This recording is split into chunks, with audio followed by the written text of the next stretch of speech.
Iran இடையேயான போர் முடிவுக்கு வந்துள்ளது. இந்த போரின் ஒரு பகுதியாக அமெரிக்கா ஈரான் மீது வெடிகுண்டு ஏவுகணைகளை வீசி தாக்குதல் நடத்தியது. அமெரிக்கா நடத்திய தாக்குதலில் 3 அணுசக்தி நிலையங்களும் பெரும் சேதத்துக்கு உள்ளாகிவிட்டது என்று ஈரான் ஒப்புக்கொண்டுள்ளது. அது மட்டுமின்றி அமெரிக்கா இழப்பீடு வழங்க வேண்டும் என்றும், இல்லாவிட்டால் ஐநாவில் புகார் அளிக்கப்படும் என்றும் ஈரான் தரப்பில் தெரிவிக்கப்பட்டுள்ளது குறித்து விளக்குகிறது இந்த செய்தி தொகுப்பு. இஸ்ரேல் ஈரான் இடையே நடந்த போரில் அமெரிக்காவும் நுழைந்தது.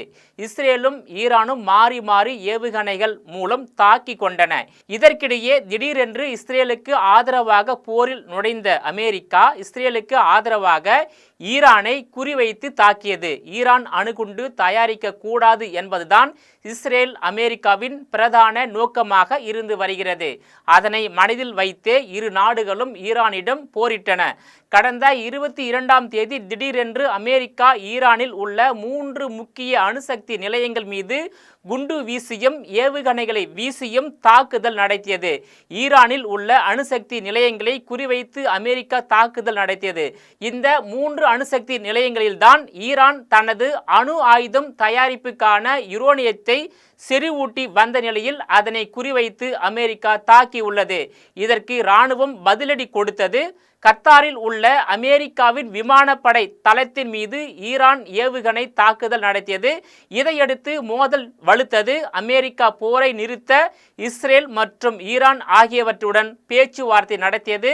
இந்த பேச்சுவார்த்தையில் உடன்பாடு ஏற்பட்ட நிலையில் போர் முடிவுக்கு வந்தது. போர் நிறுத்தம் முடிவுக்கு வந்தாலும் கூட ஈரானின் அணுசக்தி திட்டம் குறித்த கேள்விகள் எழுந்து கொண்டே இருந்தன. ஈரானில் இனி அணு ஆயுதம் செய்ய முடியுமா, முடியாதா? அணு ஆயுத திட்டத்துக்கான கட்டமைப்பை அமெரிக்கா முற்றிலும் நொறுக்கிவிட்டதா? இல்லாவிட்டால் ஈரானின் அணுசக்தி நிலையங்களில் பெரிய பாதிப்பு ஏற்படவில்லையா என்று பல கேள்விகள் சர்வதேச அரங்கில் எழுந்தன.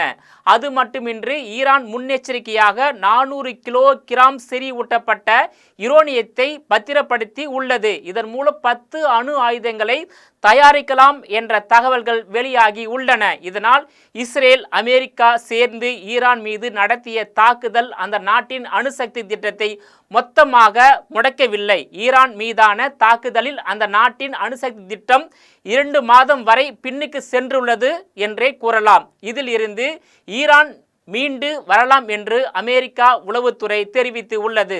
ஆனால் அதனை அமெரிக்கா அதிபர் டொனால்ட் ட்ரம்ப் மறுத்துள்ளார். அமெரிக்காவின் துல்லிய தாக்குதலின் ஈரானின் அணுசக்தி நிலையங்கள் கடும் சேதமடைந்து உள்ளது.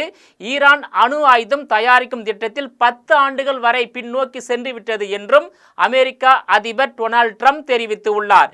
இந்நிலையில் போர் நிறுத்தத்துக்கு பிறகு ஈரான் முக்கிய தகவலை வெளியிட்டு உள்ளது. அமெரிக்கா நடத்திய தாக்குதலில் ஈரானின் அணுசக்தி நிலையங்களின் நிலை என்ன என்பது பற்றி ஈரான் தெரிவித்துள்ளது.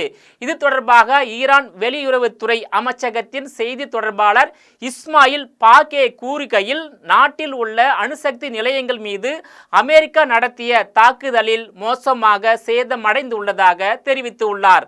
அதேபோல் லெபனான் நாட்டின் ஊடகத்துக்கு ஈரானின் வெளியுறவுத்துறையின் துணை அமைச்சர் சயித் கதீப் சாதே ஈரானின் அணுசக்தி நிலையங்களுக்கு ஏற்பட்ட சேதங்களுக்கு அமெரிக்கா இழப்பீடு வழங்க வேண்டும், இல்லாவிட்டால் ஐநாவில் புகார் அளிப்போம் என்று எச்சரிக்கை விடுத்துள்ளார்.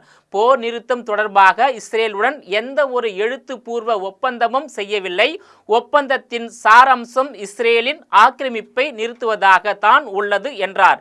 இதன் மூலம் அமெரிக்கா நடத்திய தாக்குதலில் ஈரானின் அணுசக்தி நிலையங்கள் பெரிய சேதமடைந்துள்ளதை புரிந்து கொள்ளலாம் என்றும் கூறியுள்ளார். முன்னதாக கடந்த 22ஆம் தேதி அதிகாலையில் அமெரிக்கா ஈரானின் அணுசக்தி நிலையங்கள் மீது 2 ஆயுதங்களை பயன்படுத்தி சுரங்கம் மற்றும் பாதாள கட்டமைப்புகளை தாக்கி அழிக்கும் செயலில் ஈடுபட்டது. பூமிக்கடியில் ஈரான் அமைத்து இருந்த போர்ட்ரோ அணுசக்தி நிலையம் மீது 14 பங்கர் பஸ்டர் குண்டுகளை வீசியது. இதில் ஒரு குண்டின் எடை 13,600 கிலோவாகும், நீளம் 20,007 அடியாகும். இந்த குண்டு தரையில் விழுந்ததும் 200 அடி ஆழத்துக்கு துளைத்து கொண்டு சென்று வெடித்து சிதறியது. அதேபோல் நடான்ஸ் இஸ்பகான் அணுசக்தி நிலையங்கள் மீது அமெரிக்கா 30 ஏவுகணைகளை கொண்டு தாக்கி அழித்தது என்பது குறிப்பிடத்தக்கது. நேயர்களே, மீண்டும் இது போன்ற மற்றொரு நிகழ்ச்சியில் சந்திக்கிறேன்.